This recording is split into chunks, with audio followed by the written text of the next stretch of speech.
Concert ya Remana Makula eyengedde tengali kumimwajja banje simulala ye mukyala manyiddwa nga Zari Hassan kansubira nti oli bulungi omwagala omulungi ajje kumireko nkwaniriza ku mudakika eno yennyina ate nga bwenti nkwebazaako gino gye tusako enkalo ejo sinzira kubanga munange otambuza obulamu wenjogera yesa ye omubaka wa president mu district eye Kabale yavuddeyo bukubire naita abakulembeze mu district eno bannyonnyole ku kyemirambo egiremedde mu ggwanika ly'eddwaliro ekkulu e Kabale limanyiddwa nga Kabale General Referral Hospital nga kigambibwa nti abatuze abaliranira eddwaliro lino oba banneiba b'eddwaliro lino be bawulidde ekivundu nga kibasuseeko ne beekubira omulanga wabula bagenza okinoonyerezako nga kwekiva kwe kuba nti munanga abantu bafiirwa abantu baabwe mu ddwaliro lino wabula nga abatwala eddwaliro lino babaleega ensimbi mpitirivu okubawa emirambo ekibaviirako okubanga ate nabo bagamba nti mugisigaze ne bagirekera bakakwaya mu ggwanika bwe gitandika okuba nga ate givundireyo nga gye givuddemu ekivundu. Songa ate mu ddwaliro ekkulu Luweero yesi bano batubidde n'omukyala amanyiddwa nga Margaret Nanyonjo ng'ali mu myaka 7 oluvannyuma lw'okuba ng'ate afuna obujjanjabi oluvannyuma lw'okutwalibwayo nga yafuna akabenje ennaku z'omwezi nga 3 Desemba omwaka ogwedde wabula nga n'okutuusa kati tewali yali alinnyeyo kigere okumudduukirira wadde okumukyalira so ab'eddwaliro lino bagenda mu maaso okuba ng'ate batuusa omulanga eri bekikwatako alaba omukadde ono ng'omumanyi tegeeza bekikwatako nti ali mu ddwaliro Luweero bagende mu maaso okuba ng'ate bakola ki bakimayo mama waabwe bakimayo jjajjaabwe bakimayo ssenga waabwe kyonna ky'omuyita yesa.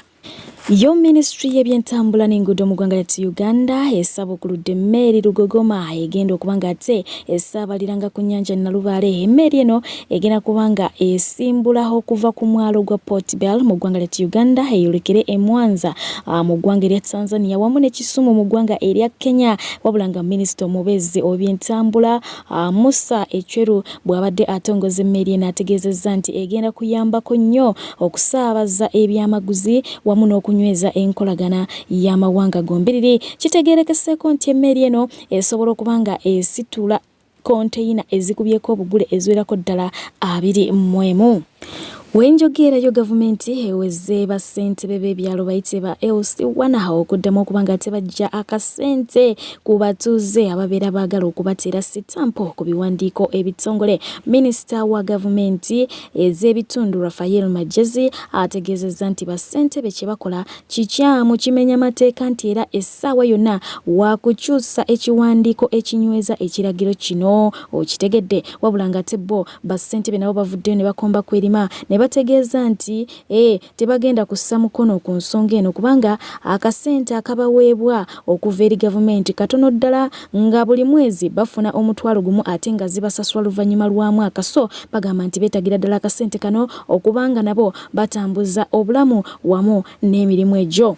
Ate ye mama Nnaabagereka wa Buganda bw'atyo yavudde n'agenda maaso okuba nga asiima abayimbi ababiri Baganda Boys okuba nga ate batambuza olulimi Oluganda ne balutunda emitala w'amayanja abasiimye nnyo abasiimidde ddala n'abagamba nti tebajjanga okubagendera ddala mu maaso n'omulimu ogwo. Oluvannyuma lw'akabanga akawererako ddala ng'omukyala amanyiddwa nga Farida Nakazibwe takyalabika ku mpewo za TV eya NTV munnange galiwo gali nti omukyala amanyiddwa nga Shamimu Nayiga ngono naye musomi w'amawulire era nga yagasomerako ku UBC kigambibwa nti yagenda okuba nga ate amuddira mu bigere. Jjukira nti omukyala amanyiddwa nga Ruth Kalibala yabadde amutuulirawo mu programu emanyiddwa nga Mwasuze Mutya wali eri ku NTV wamu ne Spark TV buli kumakya essaawa ziba 3 okutuukira ddala ssaawa 5 so agali mu kubagamba nti omukyalo oyo yagenda okuba nga ate adda mu bigere bya Farida Nakazibwe. Emboozi ekutte emimwa gy'abanje essaawa eno sindala y'emboozi y'omukyala amanyiddwa nga Zari the Boss Lady n'omukulu amanyiddwa nga Diamond Platnumz oluvannyuma lw'okulabikirako mu katambi kano munange nga bakumba bitya wabula nga Diamond mu kuwanika yawandiiseeko ng'ayita Zari sister okiwulidde ekintu ekyo nga kimaze okubaawo akatambi kano kagenze maaso kubanga ate nako kasaculating emikutu migeta abantu keeko omukulu amanyiddwa nga Mwami Lutaya oba muyite Shakib ng'alina omukyala amanyiddwa nga DJ Alisha era nga bavuddeyo abantu ne bookerawo omugambo buli omu ayogera kyawulira nti kyayagala nti Zari relationship ye ne Mwami Lutaya nti eri open buli omu akkirizibwa okukola ki okuteekako leegi gy'ayagala naye nga tubadde tukyali awo munange omukyalo ono n'avaayo n'agenda maaso kubanga ate abasekerera n'akola post post ng'agamba nti akatambi kano nga ndi ne Shakib nga kakadde kadda si kajjo bannange temunkubya mukyala Lusaaya okiwulidde nga Zari ye yatugamba nti balina co-parenting abaana ye ne Diamond Platnumz no matter what. So ne Shakib natulaga naye takiinaako buzibu ate era mukadde ke kamu ababiri bano balina reality show gye balimu oba ekyagenda mu maaso simanyi naye nga tugimanyi bulungi nnyo simanya rich young African because bityamu bitegeera ya naye nga ebyo biri ku mimwa gy'abangi essaawa eno naye nga ye omukyala avuddeyo kubanga ate aclearinga empewo. Meanwhile, yes, abantu kati bamaze ne babeera nga bakikkiriza nti oba oliawo Sb4 ne mukyala we bayawukanidde ddala era nga ye omukulu amanyi stories nyingi ziva mu different corners. Ye kasuku yazze ne story ng'agamba nti Ann Taylor agenda maaso kubanga ate akebera mu simu ya Sb4 mwe yalaba message za X nga Sb4 akyatwalayo ekigere ekyo nno nti kyekyamujja mu mbeera n'abeera nga atabuka n'okutuuka kati we bali so nga ate nga bwe nakunyonyodde nti n'omukyala amanyiddwa nga Bad Black naye alina story eyiye wabula nga ye stories za mirundi ebiri eyasooka twagirabanga agamba nti Mama Fina ye yatabudde obufumbo buno wabula nga ate ku mulundi omulala yazze ne story nga nti waliwo omukyala ali e UK ye yatabudde obufumbo buno ngerako nga tebukuwako eddakiika embiri ate oluvannyuma tubeere nga tweyongerayo. Sb4 just made a single mother wabalongo kati ani yafuuse dda single yagenze n'owayuka ate munange ekisiraani nga kinajja Sb4 ayinza obutafuna visa y'e London ayinza obutagifuna ne bagimumma n'ateekamu ssente ne bagimumma ati ozannyisa abalongo ebintu bye biyinza okusiraana ne ka YouTube channel ne bakahakinga ne bakatwala abalongo abaana balongo tebazannya era kino mwami Sb4 nkigamba nga muganda wo nti abalongo bajja kwokya basobola n'okwocha ne bakuleetera fring minion mu maaso nobeera ng'oli wa kala bbiri byonna by'olina ne bisiraana n'osiraanira ddala n'oyo omukazi gwafunye ow'e London kisagala boogera mannya naye n'akulekawo mukwana abaana balongo tebazannya ekisooka Naalongo asobola okukwata mu bigali n'akaaba era Ana senga mugezi akwate mu bigali by'abaana bakola ebigali babalule abikwatengamu akaabe Salonga atambule nga yeepamira amazzi abaana abalongo twabazanyisa nagenda mu bigali ofukamira okaabe. Ye omukulu amanyiddwa nga Isaac Kawalya mwita Kaiza yavuddeyo ku mukutu gwe n'agamba nti bano ekibatawaanya bapresenta bayina Rema effect ye batawaanya baagala okukoppereza Rema n'agamba nti gwe omukozi obukozi ku TV weegeraageranya otya ku muyimbi kubanga ekituufu kiri nti temusobola kwenkanankana naye mwe muddeeyo ne mwegeraageranya ku bayimbi okuviira ddala mu bya ssente values relationship photoshoots ebintu byonna naye ng'omuzungu agamba nti muleke munyenyezi kuleki zakayakane okiwulidde ekintu ekyo nayongerako n'agenda maaso kubanga ate agamba nti oli miya presenter naye munaye bw'ofuna olubuto n'oddukirawo mu interview olubuto luba lubuze n'oddukirawo mu interview onnyonnyole buli ssaawa bw'oba ozadde n'oddukirawo ku YouTube onnyonnyole omusajja akyadde wammwe n'oddukirawo onnyonnyole okukyala obukyazi naye kwegamba wabaawo ekyogeddwa nti abantu baboogeddeko nti oba mwawukanye n'ojja onnyonnyole nti bannange si bwe kiri eyo yabadde stanti n'ababuuza mufaaki ba sister muleke bye mukola oba emirimu gye mugibeere nga ate gikola kigiboogera mubeere nga Anatalia Ozi muleke ebintu byeyogerere byokka ng'omukyalo oyo. So kusinziira ku mbeera eriwo message eno abadde nga agidirecting wa Ann Taylor naye nga ate era bw'otunulamu agidirectinga n'ew'omukyala amanyiddwa nga Rape kwegamba akubye ebinyonyi bibiri n'ejjinja limu naye nga ate ekiriwo waliwo mukwano gwa Aisha gwe batugamba Sb4 gwa pepeya naye avuddeyo munange najja n'ayasa ebyama n'ata akaka ng'agamba nti Sb4 be bamulina mu ttaano kansooke mukuweko audio ze ate oluvannyuma tugende mu maaso. Aisha Zari mulungi talina tabu terigenda maaso bimustresizeemuuko naye like musanyufu kuba ensonga like omusajja yamuyina akyamuyina mu ttaano ate ng'ono Naalongo ffe tumulina ow'e Kampala ani temuyina kyemutugamba Sb4 baabamuyina like batawuliziganya ne Aisha like enkolagana yaabwe zimbi Sb4 yali yakowadda Otyo. Yali yamukowadda era mwe bagaza okulaba bino ebyabo ebyokwawukana ngaekwawukana dda nga yazenga bafuna entalo oba ennyombo Aisha kati Aisha ye talinamu nsonyi kwonoona amaka ga munne.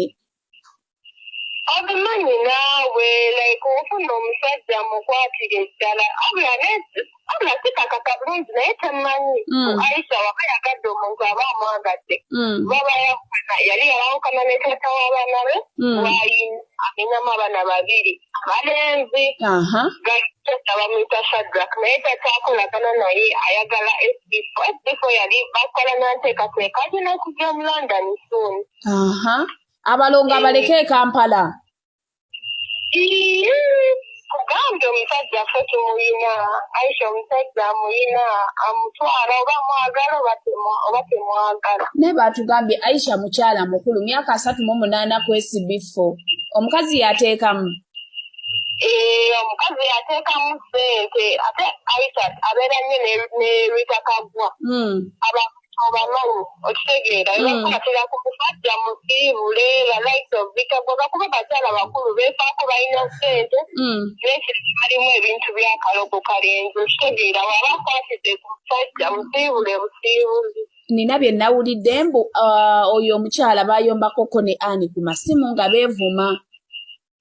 Obimanyi bayombakoko ne Ann kubakyalo kininiza bayombakako ne Ann Sb4 n'anyiiga nnyo lwaki Ann atakidde Aisha Ann yateberedde Sb4 okitegeera Sb4 n'atuga ne Ann kale ddala Ann mukazi watu abonyabonye nnyo ne Sb4 naye kale olabanga nga relationship tekyakolayo mukitaaga n'okwesiba kuki omusajja. Naye mwe bankuba kyeyabe abali eyewala mutubbengako abasajja ffe abalina okumpi nabo. Kola ssente weeyagale n'ekirala olaba obeeranga n'omuntu laba eggwanga ebisinga waatosiba wantu we batakwagala olw'okuba omusajja abasajja obamanyi naawe kitonde katoka kino ali ne Aisha obamanyi ayinza okuba nga ne Aisha tutamukozesa bukozesa naye temumanyi yagala Aisha n'obulamu bwe bwonna. Wangi maama yasazeewo olaba yasazeewo ku luno n'okuleka Ann mu public bulijjo bakibikabika bakikwekakweka batulaga nti ne relationship yaabwe ekyali naye olaba bamaze ne bakyatula mukwano takyayagala basazeewo bateere ddala. naye mukwano gwe yagenda okwagala Sb4 yali takimanyi nti musajja mufumbo.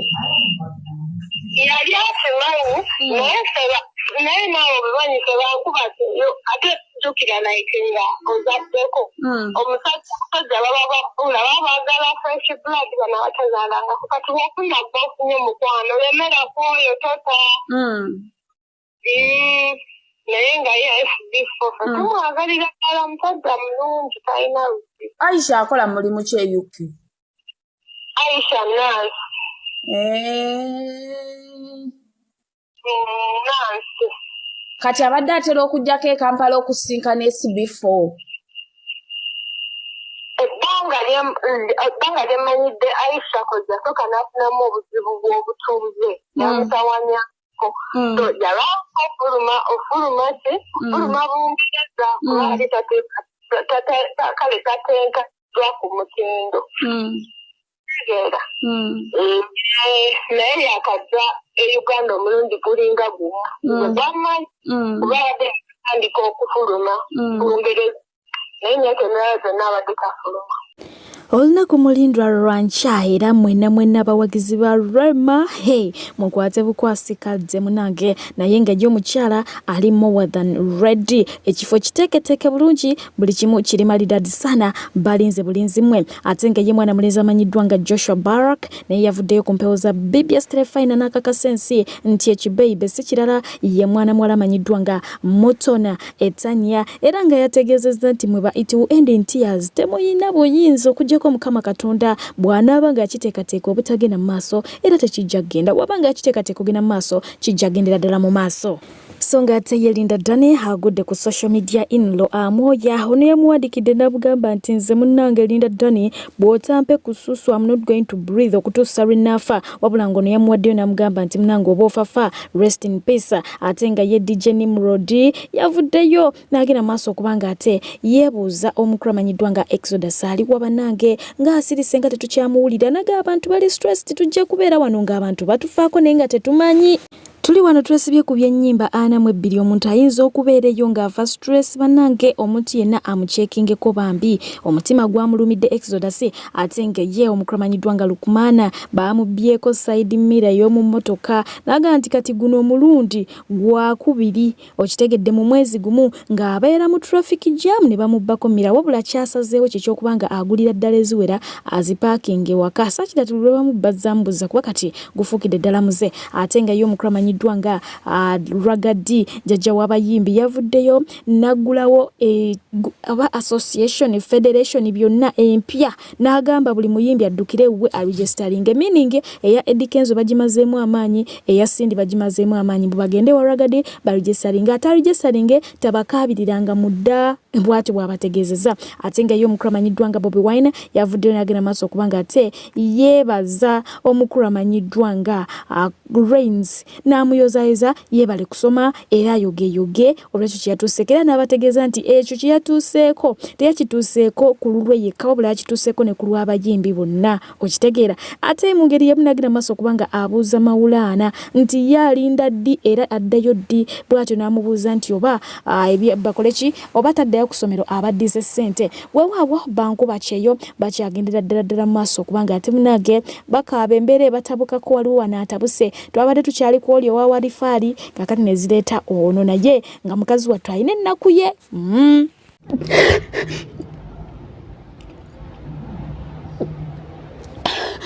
Ndowooza ndaba obwedda ndi mu kukaaba sibalagangako obusungu bwe nti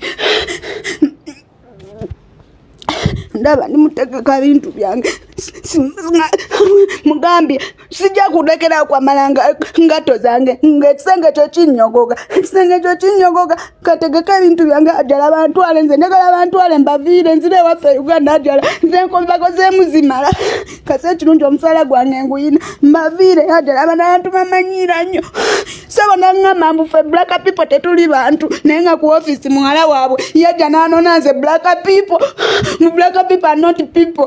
Kale baba abatali ba black abekolera emirimu baba bagenda yagula omuntu atali wa black baleeta omu Bangladesh. أناني مول روح يسوي شغل. أناني مول روح يسوي شغل. أناني مول روح يسوي شغل. مونا you told me روح يسوي شغل. I will not because روح يسوي شغل. I'm animal. روح يسوي شغل. I'm not going to eat. روح يسوي شغل. Take your food. هنا فود my food هنا. I will not because هذا my food. take me to مكتب.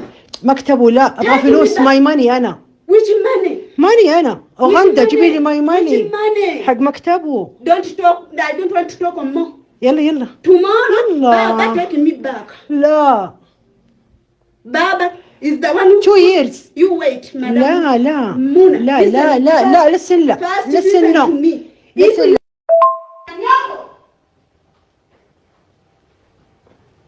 May I buy my that? May I don't use your Wi-Fi? Did you give me that password for Wi-Fi? Did you give me that password? Did you give me that password? May I buy my data because you don't want to give me your Wi-Fi? Because me, I'm a girl. You are the one who blocked me. Because you are a problem, you are a big problem. I tell you, doctor, I said, Mona, and at least keep on Mona. Now you malaka boy.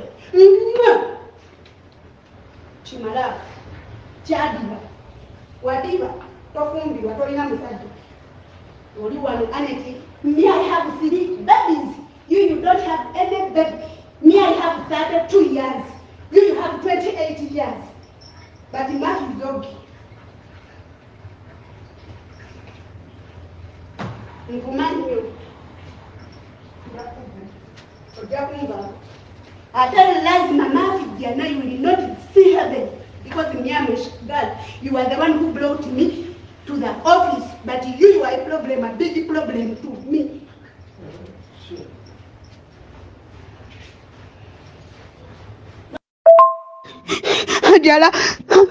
Ajala ndi wano ni mupakinga bintu byange bantu alenze nkoyo bakolera ngamye no people we black people are not people yet ngama black people ngandani ngemba kolera mbagambye mamaze ali mukunga munzide mwengato neme kuzikozesa za mulu munye nenga tanguli na ngato numuye yonna nyogo gagala nyambale bigere byerere ajala sida mukola mwe batamala kunega ili kungulira na bintu agala nongose china nongose rumu yenga samadde ngato chokangana nokuwulira ngato nimutegeka bintu byange bantu alenzegala bantu ale ku office banzize waffe Uganda.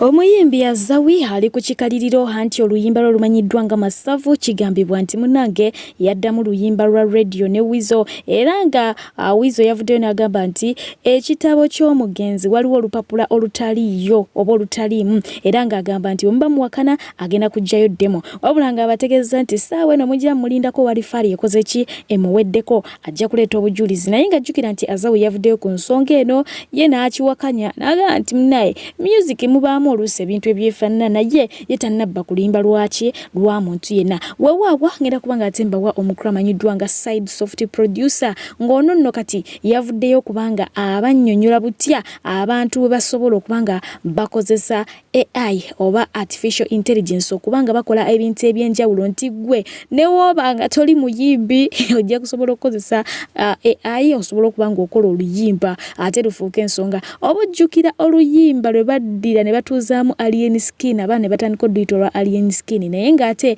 lwali lwa muvubuka mulala nnyo olutegedde oluyimba olwagoyinga nnyo viral so ebintu ebyo bwe bityo ababikozesa AI so yavudde nagenda maaso kubanga ate abatangazaako kuki AI kyayinza okubanga ate akola naye nga bw'owuliriza obulungi twandibanga twolekedde omutawaana nnamba emu olwa tekinologi ono eyazze oluyimba tusobola ssaawa zino dupangulula nga lwakolebwa data n'abula tusobola dupangula n'endwawula emirere nenjawulako amaloboozi nenjawula track nenjawula kick nenjawula snare nenziramu nembitreatinga buto nembita nga biteredde olaba basobola okuyimbisa omugenzi eyafa oluyimba nga taliiwo ne bamuyimbisa oluyimba olupya ebigambo ebipya okitegeera ebigambo ebyavumbulwa nga taliiwo oba enjogera empya yavumbulwa nga omugenzi yafa ne bagimuyimbisaako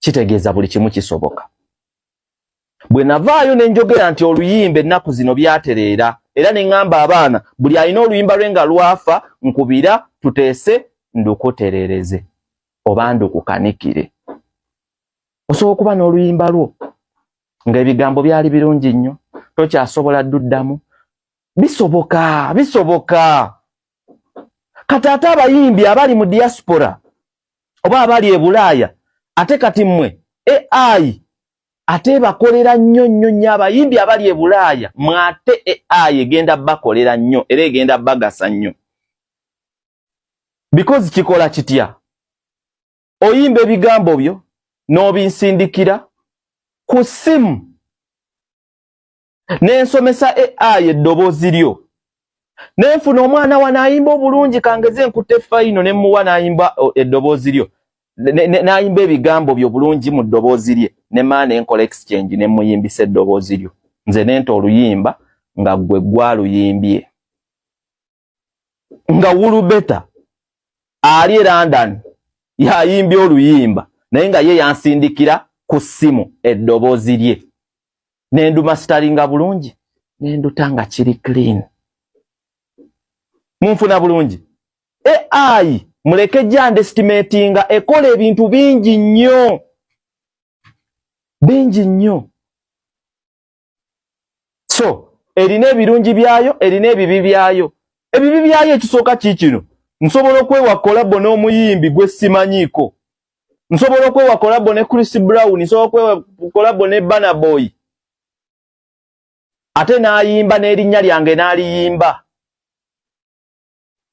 kitegeeza ne mu maaso awo mu kujja emisango mu kooti gigenda kuba tegikyasobola kukkiriza voice notes oba recording za maloboozi nga kati baagala video. Whereby ate era n'ekirala nti AI ne video ezoogeza nga bwendi wano ne banjogeza byesoogedde mu video